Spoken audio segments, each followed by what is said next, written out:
Οδηγίες βήμα προς βήμα για να δημιουργήσεις μαγευτικές εικόνες μέσω τεχνητής νοημοσύνης. Για σε όλες κάπα όλους. Αν δεν το έχετε κάνει ήδη. Ήρθε η ώρα να δημιουργήσετε την πρώτη σας μαγική εικόνα με τη βοήθεια της τεχνητής νοημοσύνης. Και ας δούμε πώς γίνεται βήμα προς βήμα.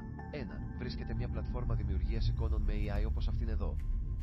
Σας προτείνω συγκεκριμένη πλατφόρμα γιατί το έχω ψάξει και ξέρω. Οπότε πρώτον, μπείτε εδώ. 2.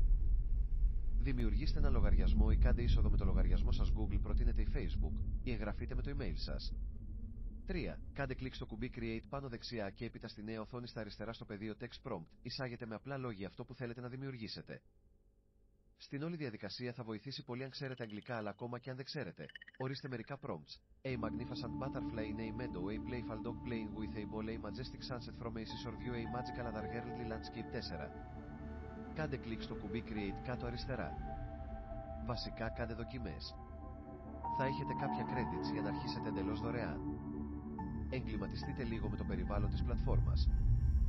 Μπορείτε να κατεβάσετε δωρεάν τις εικόνες που δημιουργήσατε και να τις μοιραστείτε στα social.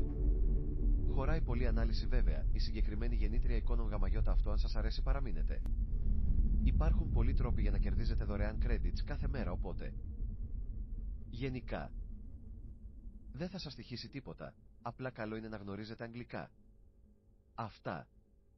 Είδατε, ήταν τόσο εύκολο να δημιουργήσετε τις πρώτες σας μαγευτικές εικόνες με τη βοήθεια της AI.